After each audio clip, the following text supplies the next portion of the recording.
Imagine करो, एक दिन कुछ अनजान लोग अचानक होश में आते हैं और खुद को एक सील्ड सबवे ट्रेन के अंदर पाते हैं। ना कोई एग्जिट, ना कोई एक्सप्लेनेशन। किसी को याद नहीं कि वो यहां कैसे आए। ट्रेन के स्पीकर्स पर अजीब स्टेशन नेम्स अनाउंस होने लगते हैं, ऐसे नाम जो इंसानी जुबान से ज्यादा किसी अननोन एंटिटी के लगते हैं। लेकिन सबसे डिस्टर्बिंग बात अभी बाकी थी। अनाउंसमेंट क्लियर था, हर स्टेशन एक टेस्ट है, और अगर कोई फेल हुआ तो उसके कॉन्सिक्वेंसेस क्या होंगे ये किसी को नहीं पता। पैसेंजर्स के बीच एक क्वाइट यंग मैन भी बैठा था। जब उसने रूल्स सुने तो वो दार के मारे नहीं बल्कि शॉक में फ्रीज हो गया, क्योंकि उसने इस जगह के बारे में पहले सुना था। अर्बन लेजेंड्स, ऐसी स्टोरीज जो इंटरनेट के डार्क कॉर्नर्स में मिलती है, कहानियां जिन्हें लोग सिर्फ फिक्शन समझते थे, लेकिन अब वो लेजेंड्स उसके सामने रियलिटी बनकर खाते थी। और टैब सिचुएशन और भी स्ट्रेंज हो गई। उससे ऐसे इंफॉर्मेशन फ्रैगमेंट्स दिखने लगे जो किसी और को नजर नहीं आ रहे थे। हिडन पैटर्न्स, छुपी हुई वार्निंग्स, और नेक्स्ट स्टेशन के पॉसिबल आउटकम्स, जैसे किसी ने फ्यूचर के कुछ पेजेस उसके सामने खोल दिए हो। पर एक प्रॉब्लम थी, ट्रेन में कोई उसकी बात पर बिलीव नहीं कर रहा था। और शायद बिलीव भी इनफ नहीं होता, क्योंकि कुछ चीजें सिर्फ जान लेने से नहीं बदलती। जैसे जैसे ट्रेन अगले स्टेशन के करीब पहुंचती है, एक टेरिफाइंग क्वेश्चन सबके दिमाग में घूमने लगता है। क्या ये ट्रेन सच में एस्केप की तरफ जा रही है, या फिर हर स्टेशन के साथ धीरे धीरे सबको एग्जिस्टेंस से एरेज कर रही है? और इसी बीच कहानी एक और अनएक्सपेक्टेड टर्न लेती है। एक प्रेजेंटेशन फाइल ओपन की जाती है, जिसे फाइनल रिकमेंडेशन के रूप में सिलेक्ट किया गया था। स्लाइड स्टार्ट होते ही सबकी क्यूरियोसिटी बढ़ने लगती है, क्योंकि अब फोकस एक मिस्टीरियस ऑर्गेनाइजेशन पास शिफ्ट हो रहा था। Day dream. प्रेजेंटेशन में एक छोटा सा ब्लू आउटफिट पहना हुआ कैट मैस्कट नजर आता है।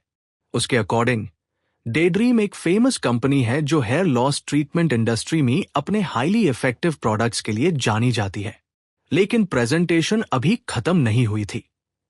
कुछ ही देर बाद एक और क्यूट लुकिंग मैस्कट स्क्रीन पर अपीयर होता है और पहले वाली इंफॉर्मेशन को थोड़ा करेक्ट करता है। उसके अकॉर्डिंग कंपनी का main focus hair loss treatment नहीं, बल्कि ब्यूटी प्रोडक्ट्स और स्किन केयर सॉल्यूशंस है। ऑडियंस अभी इस बात को प्रोसेस हाई कर रही होती है कि अचानक एक ग्लोइंग साइन स्क्रीन पर फ्लैश करता है, और जो मैसेज उसमें लिखा होता है वो सबको कंफ्यूज कर देता है। साइन क्लेम करता है कि कंपनी का काम सिर्फ कॉस्मेटिक्स या स्किन केयर तक लिमिटेड नहीं है। असल में उनकी एक्टिविटीज उससे कहीं ज्यादा बड़ी है। प्रेजेंटेशन आगे बढ़ती है और बताया जाता है कि कॉरपोरेशन हर तरह की मेडिसिन डेवलप करती है, ऐसी मेडिसिन जो लोगों की ऑलमोस्ट हर प्रॉब्लम सॉल्व कर सकती है। कंपनी खुद को एक फार्मास्यूटिकल जायंट के रूप में प्रेजेंट करती है, एक ऐसी ऑर्गेनाइजेशन जो ऐसे क्योर्स क्रिएट कर सकती है जो आम इंसान को किसी मिरेकल से कम नहीं लगते। इंट्रोडक्शन के एंड में मास्कॉट्स ऑडियंस को चीयरफुल गुड बाय बोलते हैं, साथ ही एनकरेज करते हैं कि सब लोग इस मिस्टीरियस कॉरपोरेशन के बारे में और ज्यादा जानने की कोशिश करें। लेकिन उसी वक्त एटमॉस्फेयर अचानक चेंज हो जाता है। स्टेज पर खड़ा स्माइलिंग प्रेजेंटर अपना माइक्रोफोन उठता है और हॉल में बैठे लोगों को एड्रेस करता है। उसकी नेक्स्ट अनाउंसमेंट सबका अटेंशन इंस्टेंटली कैप्चर कर लेती है। वो बताता है कि यहां मौजूद हर एक इंसान को स्पेशली सिलेक्ट किया गया है। ये कोई रैंडम इनविटेशन नहीं था, सबको किसी स्पेसिफिक रीजन की वजह से चूज किया गया था। जैसे ही ये बात सुनाई देती है, ऑडियंस में बैठा एक डार्क हेड यंग मैन तुरंत सीरियस हो जाता है। उसके एक्सप्रेशन से साफ पता चल रहा था कि वो कंपनी का नाम पहले से जानता है, और सिर्फ जानता ही नहीं, उसकी रेपुटेशन से भी अच्छी तरह वाकिफ है, क्योंकि इस ऑर्गेनाइजेशन के बारे में एक बात बहुत फेमस थी। ये कंपनी बार बार ऐसे अचीवमेंट्स हासिल करती थी जो नॉर्मल लॉजिक के हिसाब से इम्पॉसिबल होने चाहिए थे। और अगर इतनी पावरफुल ऑर्गेनाइजेशन ने उन सबको यहां बुलाया है, तो शायद इस इवेंट के पीछे का पर्पस भी उतना सिंपल नहीं है जितना दिख रहा है। प्रेजेंटर गर्व से बताता है कि इस इवेंट के लिए सिर्फ सबसे एक्सेप्शनल नए रिक्रूट्स को चुना गया है, लेकिन एटमॉस्फेयर टैब बादल जाता है जब वो उन्हें एक्सप्लोरेशन डिवीजन में एक्सेप्ट होने की बधाई देता है। बैंड दरवाजों के पीछे इस डिपार्टमेंट को कंपनी की सुइसाइड स्क्वाड के नाम से जाना जाता है। ये सुनते हाई रिक्रूट्स के बीच कंफ्यूजन पाई जाती है। उन्हें समझ नहीं आता कि एक फार्मास्यूटिकल कंपनी ऐसी यूनिट क्यों चलाती होगी। डार्कहेड यंग मैन को भी पूरी सिचुएशन काफी अजीब लगती है, खासकर जब ये नॉर्मल एम्प्लॉय ओरिएंटेशन के बाजाई सर्वाइवल चैलेंज जैसी लगने लगती है। पहले से ही परेशान, वो यहां से निकलने का रास्ता सोचने लगता है। ऑफिशियल हायरिंग प्रोसेस शुरू होने से पहले प्रेजेंटर अनाउंस करता है कि एक अनएक्सपेक्टेड इवेंट होने वाला है। पीछे मुड़कर खड़ा एक सूटेड मैन सबको बताता है कि उनकी एबिलिटीज को मेजर करने के लिए एक प्रैक्टिकल इवैल्यूएशन ली जाएगी। उसके मुताबिक असेसमेंट पूरी तरह रियल वर्ल्ड परफॉर्मेंस पर बेस्ड होगी। एक अनसेटलिंग स्माइल के साथ बॉस कहता है कि उसे सबकी कोऑपरेशन चाहिए होगी। फिर वो अपनी उंगलियां स्नैप करता है और वार्निंग देता है कि किसी भी तरह की लेजीनेस बर्दाश्त नहीं की जाएगी। अचानक लाइट्स बैन हो जाती है और पूरा हॉल अंधेरे में डूब जाता है। रिक्रूट समझने की कोशिश करते हैं कि आखिर हो क्या रहा है। तभी कोई धीरे से कहता है कि उसने कोई अजीब सी आवाज सुनी है। कुछ ही पाल बाद उनके नीचे की जमीन जोर से हिलने लगती है। लगातार आने वाले झटकों के साथ डार्कहेड बॉय की टेंशन बढ़ने लगती है। जब अंधेरा खत्म होता है, सब देखते हैं कि वो एक सबवे ट्रेन के अंदर बैठे हुए हैं। लाउडस्पीकर से एक आवाज पैसेंजर्स का स्वागत करती है और बताती है कि ये ट्रेन किसी भी ऑर्डिनरी स्टेशन पार नहीं रुकेगी। अनाउंसमेंट सबको ध्यान से रूल्स सुनने के लिए कहती है ताकि उनकी जर्नी सेफ रहे। कई रिक्रूट्स डिजिटल डिस्प्लेस को देखकर सोचते हैं कि शायद ये कोई वर्चुअल रियलिटी सिमुलेशन है। वो डोर्स खोलने की कोशिश करते हैं, लेकिन सब फेल हो जाती है। जब उन्हें पता चलता है कि एग्जिट्स लॉक्ड है, टैब पैनिक फैलने लगता है। एक लड़की खिड़की पर हाथ रखकर देखने की कोशिश करती है कि कहीं ये कोई इलैबोरेट एस्केप रूम गेम तो नहीं। लेकिन प्रोटैगनिस्ट समझ चुका होता है कि ये ना कोई मजाक है और ना ही कोई एडवांस टेक्नोलॉजी। अपना सर झुकते हुए लड़का सोचता है कि एक सिंपल जॉब अपॉर्चुनिटी यूज इतनी डिस्टर्बिंग सिचुएशन तक कैसे ले आई। डेयरह्यू एम्प्लॉइज के बीच बेहास शुरू हो जाती है। उसकी गर्दन में लटका बैज दिखता है कि वो एक डेंजरस स्कैवेंजर हंट में पार्टिसिपेंट है। कुछ देर बाद लाउडस्पीकर अगले डेस्टिनेशन का अनाउंसमेंट करता है, स्टेशन ऑफ सैडनेस। जैसे ही ट्रेन धीमी होती है, डोर्स खुलने लगते हैं। उसी पाल प्रोटैगनिस्ट को एहसास होता है कि वो किसी हॉरर स्टोरी जैसी चीज में फंस चुका है। ब्लैक बैकग्राउंड पर दिख रहा एक मैसेज पैसेंजर्स का अबिस ट्रांसपोर्टेशन सिस्टम में स्वागत करता है। इसे पहले एक थाकी हुई यंग वुमन काम खत्म करके बारिश में घर लौट रही थी। थकान इतनी ज्यादा थी कि चलते चलते उसे नींद आ गई। जब उसने दोबारा आंखें खोली तो वो खुद को एक अजीब सबवे कैरेज के अंदर बैठी हुई पाती है। शुरुआत में सब कुछ नॉर्मल लगता है, लेकिन उस जगह के आसपास एक अनसेटलिंग फीलिंग मौजूद थी। ट्रेन की खिड़की से बाहर देखते हुए यूज कुछ डिस्टर्बिंग एबनॉर्मैलिटीज नजर आती है। बाहर का नजारा अजीब सी गड़बड़ की वजह से बिगड़ा हुआ दिख रहा था, जिसे पूरा माहौल असलियत से अलग लगने लगता है। इसी बीच प्रोटैगनिस्ट चुपचाप सब कुछ देख रहा था और कंपनी के इरादों को समझने लगता है। यूज शक होता है कि ये ऑर्गेनाइजेशन नए रिक्रूट्स को खत्म करने के लिए एक अर्बन लेजेंड का इस्तेमाल कर रही है। लाउडस्पीकर दोबारा स्टेशन ऑफ सैडनेस पार पहुंचने का अनाउंसमेंट करता है और वहां उतरने वेल पैसेंजर्स को ट्रेन से बाहर निकलने के लिए कहता है। जैसे ही डोर्स खुलते हैं, एक 30 सेकंड काउंटडाउन दिखाई देता है और तुरंत शुरू हो जाता है। बाहर स्टेशन पूरी तरह सुनसान नजर आता है। घनी धुंध ने पूरे एरिया को ढक रखा था और एक साइंस स्टेशन का नाम कंफर्म कर रहा था। कुछ पैसेंजर्स को वहां कोई खतरा नजर नहीं आता और वो बाहर जाने की बात करते हैं। डार्कहेड लड़का चुप रहता है क्योंकि उसे लगता है कि कुछ बुरा होने वाला है। एक कॉन्फिडेंट रिक्रूट कहता है कि अजीब नाम के बावजूद ये स्टेशन सेफ लग रहा है, लेकिन एक दूसरा पैसेंजर उससे सहमत नहीं होता और सबको ट्रेन के अंदर रहने की सलाह देता है। सूट पहना प्रोटैगनिस्ट भी उसकी बात का सपोर्ट करता है और कहता है कि आम स्टेशंस के नाम ऐसे नहीं होते। धीरे धीरे सबके बीच बेहस बढ़ने लगती है। एक रिक्रूट शिकायत करता है कि वो किसी के ऑर्डर्स नहीं मानेगा और अगर कुछ गलत हुआ तो उसकी जिम्मेदारी किसी और की होगी। एक ब्राउन हेड यंग मैन फैसला लेने से पहले थोड़ा इंतजार करके हालात देखने का सुझाव देता है। तभी पूरी ट्रेन में अलार्म बजना शुरू हो जाता है। काउंटडाउन अपने आखिरी पालन में पहुंच जाता है, जो इस बात का संकेत देता है कि डोर्स बैंड होने वाले हैं। अचानक अफरा तफरी मच जाती है। कई पैसेंजर्स समय खत्म होने से पहले बाहर निकलने के लिए प्लेटफॉर्म की तरफ दौड़ पड़ते हैं। एक आदमी आखिरी सेकंड में दूर के बीच से खुद को बाहर निकल देता है। वो बाहर निकलने में सफल हो जाता है, लेकिन जल्दी ही देख लेता है कि उसके कई साथी बंद होते डोर्स के पीछे रह गए हैं। अंदर रह गए लोगों के बीच गुस्सा फूट पड़ता है। एक पैसेंजर गुस्से में डोर पार मुक्का मारने लगता है, क्योंकि उसके हाथ से बाहर निकलने का मौका निकल चुका था। प्रोटैगनिस्ट उनकी बेचैनी को समझता है। आखिर सब सिर्फ जिंदा रहना चाहते हैं। तभी अचानक सबवे के अंदर लगा डिजिटल डिस्प्ले गड़बड़ करने लगता है। डिजिटल डिस्प्ले पार लाल वार्निंग लेटर्स चमकने लगते हैं। प्लेटफॉर्म पार खड़े दो यंग मैन ट्रेन के अंदर रह गए लोगों के बारे में बात कर रहे होते हैं। उनमें से एक कहता है कि तुरंत बाहर निकलना ही सबसे सही फैसला था, लेकिन उसकी बात पूरी होने से पहले छत से एक काला और अजीब पदार्थ टपकता है और सीधा उसके सर पर गिर जाता है। उसका साथी शॉक में जैम जाता है और समझ नहीं पता कि अभी क्या हुआ।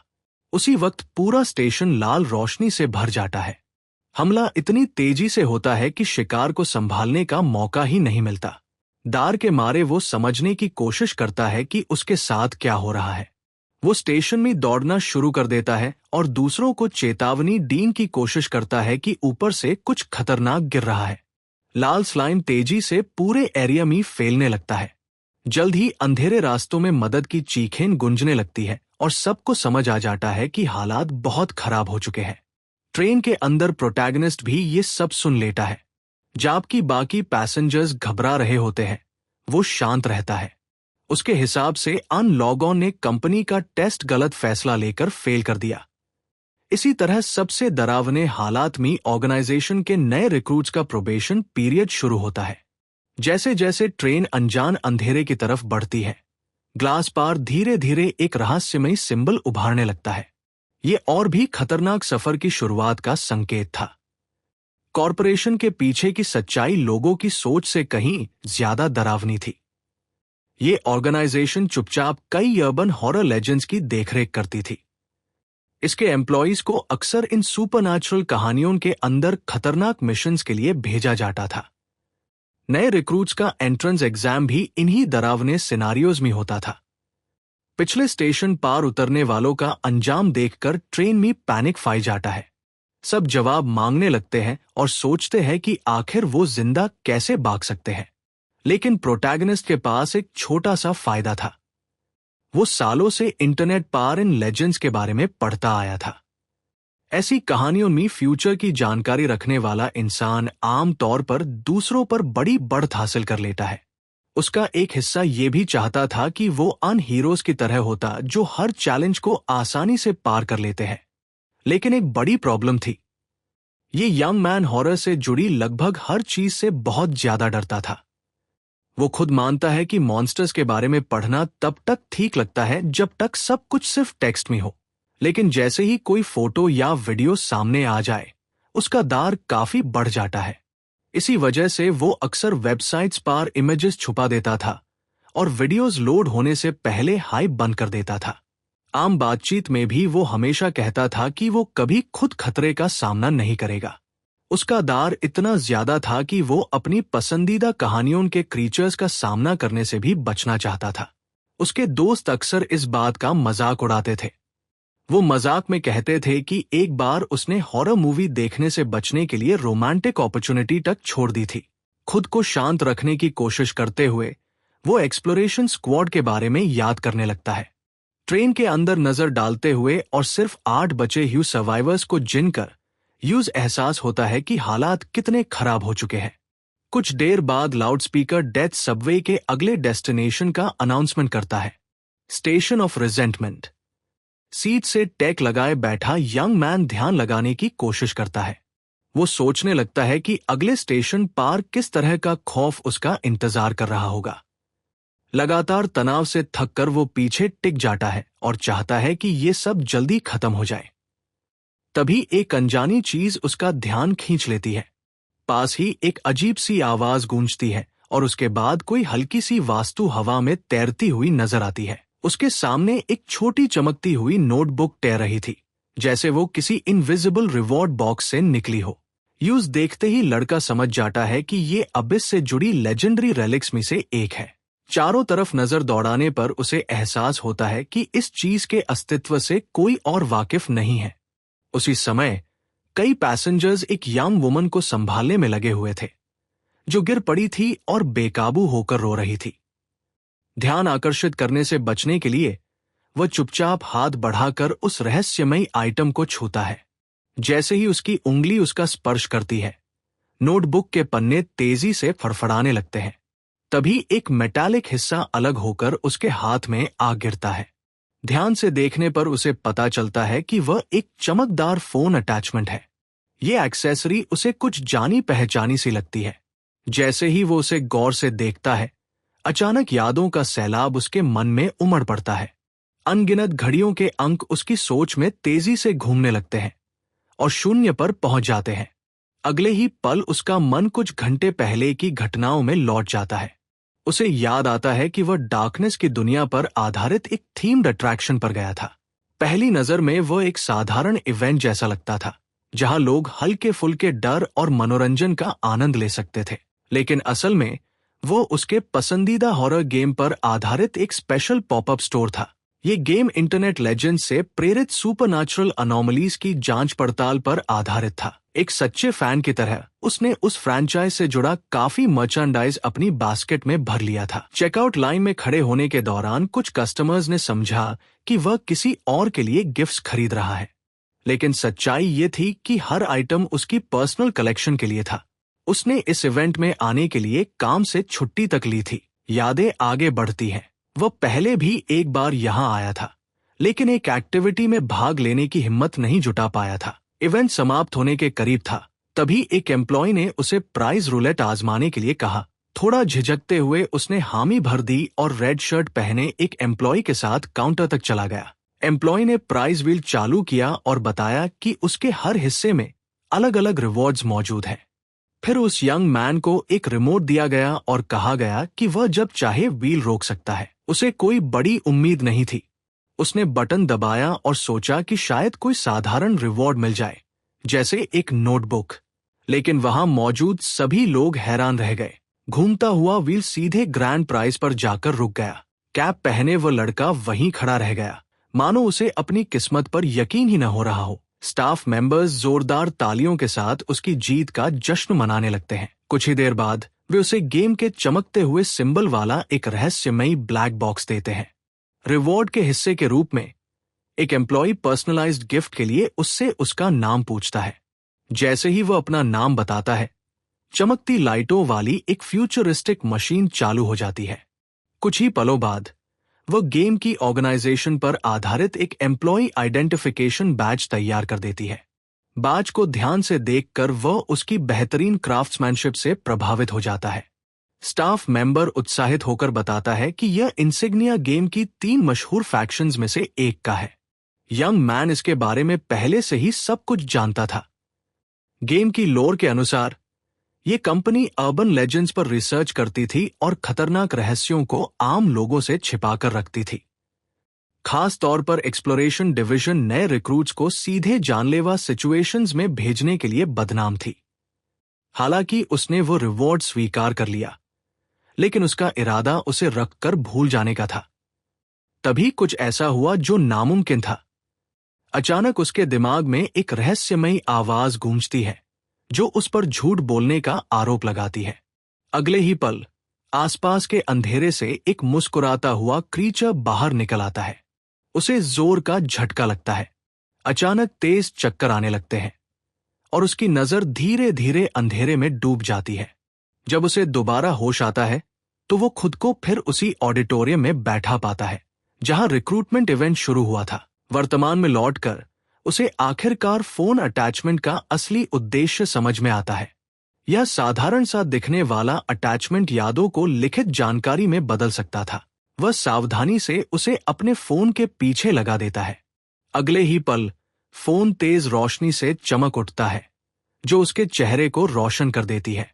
उसकी राहत के लिए यह प्रयोग सफल हो जाता है। लेजेंड से जुड़ी जानकारी स्क्रीन पर दिखाई देने लगती है। जो बातें अब तक सिर्फ धुंधली यादों में थी, अब पढ़ने लायक रिकॉर्ड्स में बदल चुकी थी।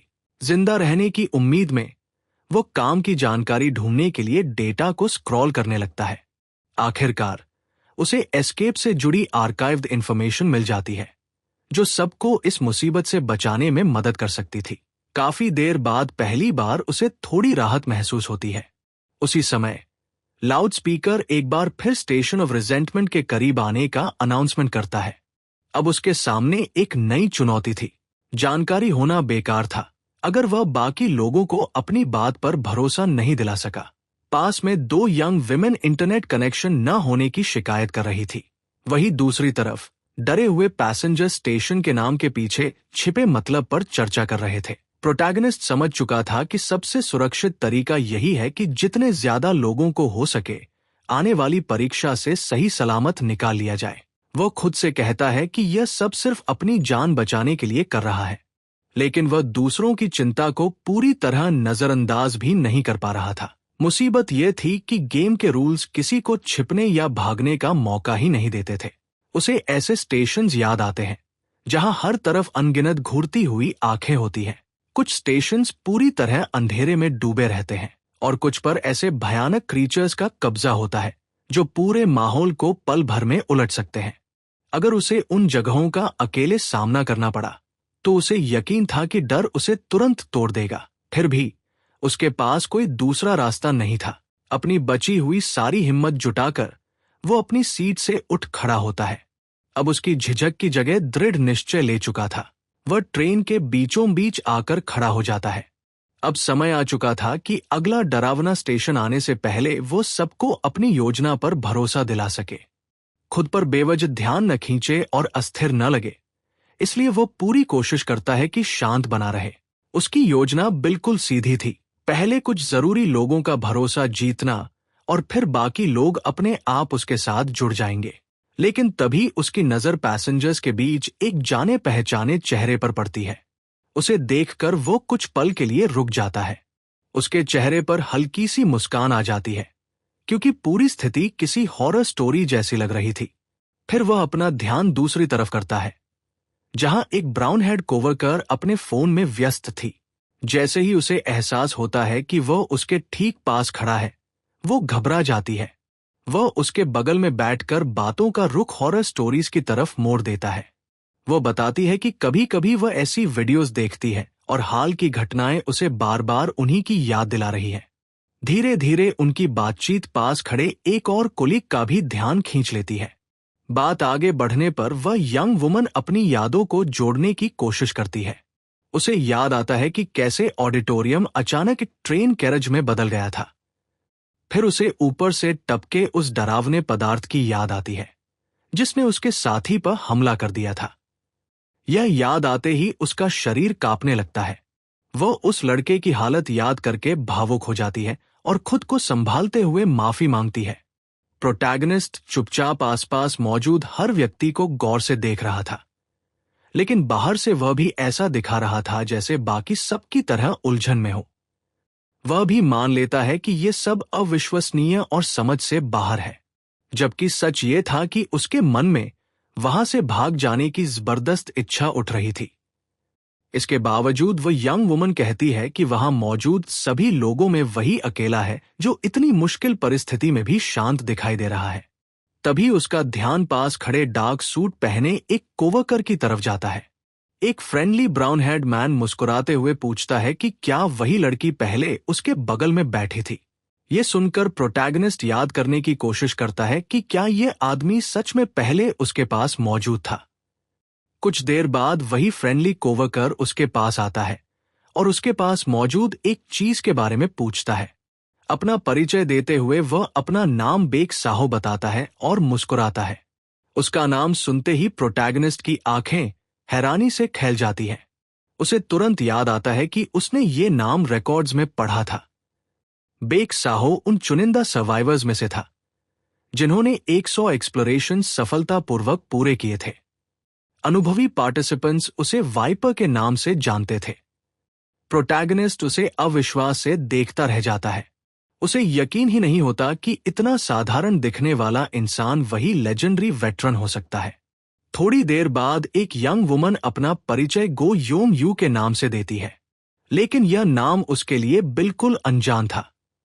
हालांकि कई सर्वाइवर्स एलियासेस का इस्तेमाल करते थे, फिर भी वो उन्हें उनकी पहचान और आदतों से पहचान लेता था। लेकिन इस बार वो ऐसा नहीं कर सका। इससे उसकी बेचैनी और बढ़ गई। उसे ऐसा महसूस होने लगा कि वह अनजान और शायद खतरनाक लोगों से घिरा हुआ है। अपनी घबराहट छिपाने के लिए वो अपनी पैंट को कसकर पकड़ लेता है और आखिर में अपना परिचय किम सोलियम के रूप में देता है। इस बीच पैसेंजर्स छोटे छोटे ग्रुप्स में बंटने लगते हैं। कुछ लोग दूसरे कैरेज में जाने की बात करते हैं, लेकिन प्रोटैगनिस्ट जानता था कि कैरेज बदलना मना है। तभी लाउडस्पीकर से फिर तेज आवाज आती है और अगला डेस्टिनेशन अनाउंस होता है, एक्सटासी स्टेशन। ज्यादातर पैसेंजर्स ये नाम सुनकर खुश हो जाते हैं। उन्हें लगता है कि ये जगह सुरक्षित या शायद अच्छी होगी। लेकिन प्रोटैगनिस्ट तुरंत खतरा महसूस कर लेता है। वह जानता था कि सही स्टेशन चुनना जितना आसान दिखता है, असल में उतना था नहीं। हर ट्रायल के थीम्स और पैटर्न्स लगातार बदलते रहते थे।